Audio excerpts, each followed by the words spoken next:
We visit Vining, Minnesota, where glass artist John Olesen shapes spectacular art objects with fire. What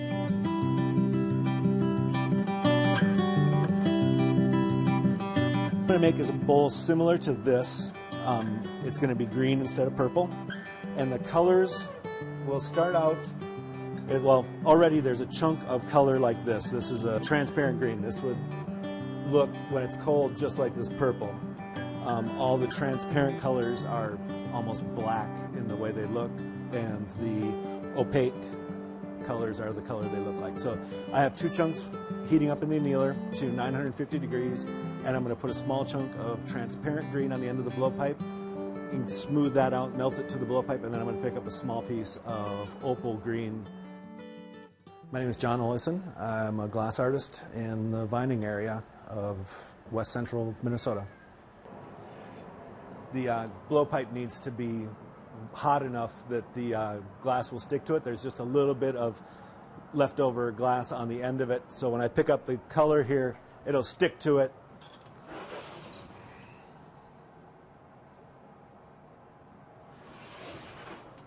And by preheating it to 950 degrees, it prevents the thermal shock from breaking the piece, from it causing it to explode. By putting the color on the end of the blowpipe like this, it lets me encase it in clear, and then when I blow through the blowpipe, the bubble goes through the color first, so it gives the effect of like that purple bowl isn't solid purple. It's just a very thin layer of purple on the inside.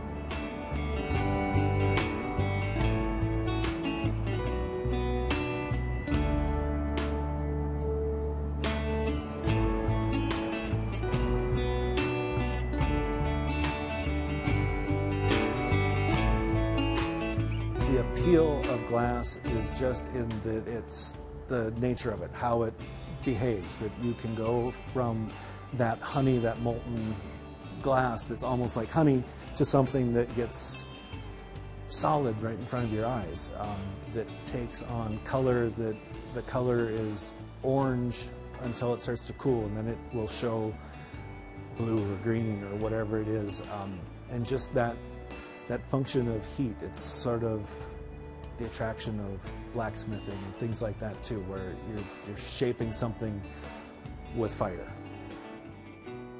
I find glass a fascinating material to work with and even watch. I can watch glass blowing for hours.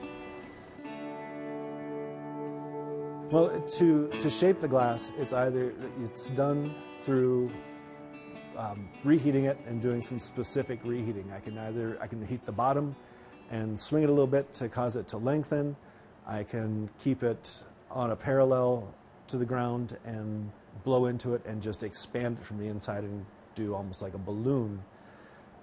So by specific heating and then gravity and various tools, wet newspaper, wooden sticks, carbon rods, things like that, it's pretty easy to shape. There isn't much resistance to it when it's very hot. It's easy to move and shape, but then when it cools, it holds that shape very well. The furnace rarely gets below 2,000 degrees, and it requires 2450 to melt glass from the raw materials.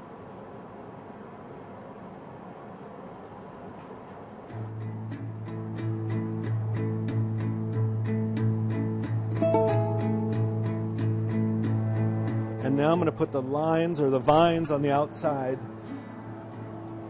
This bowl is called a vine bowl, and this design part is why it gets that name.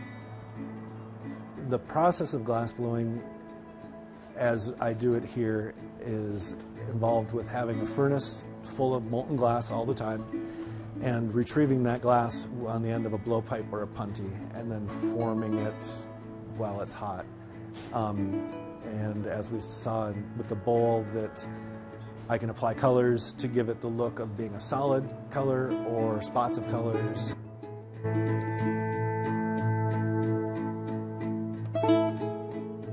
Being a sole artist, single glass blower. I don't have a team of people. I don't have employees. I wear many hats every day.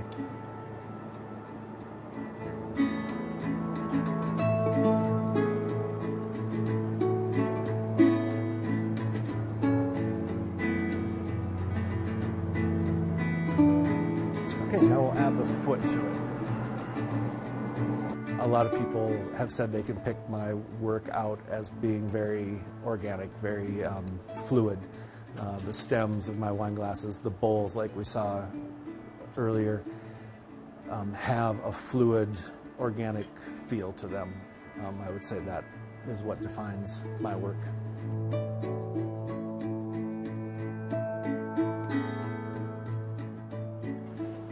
I most enjoy when people will come back and when they're a repeat customer, when they've picked up 2 wine glasses on a previous visit or through a shop somewheres, and will come here and get a few more because they enjoy using them.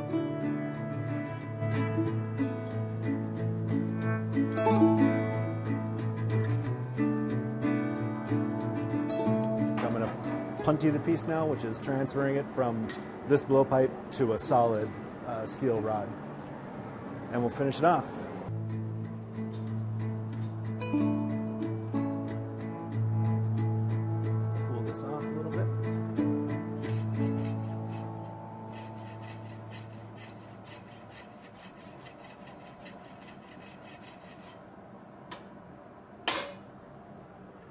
I'll go right past you. I think glass is a very interesting material in that you have that window in there where it's plastic enough to blow into it, to expand it, to pull it out into vines like I applied to the bowl, show that plasticity and that workability of glass. And it also has the immediacy of being done. It solidifies in front of you so you know what you have while you're making it.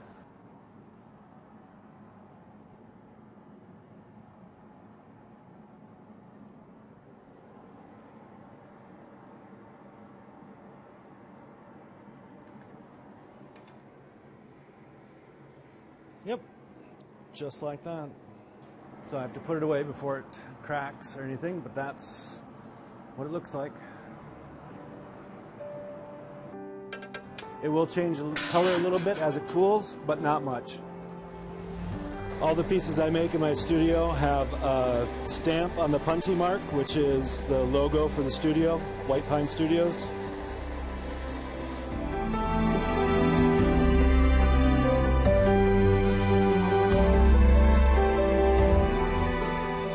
I like the fact that people can come here and watch in the summertime and then take a wine glass home, use it, and have that story of watching one be made, or knowing who made it. I think that's a wonderful thing.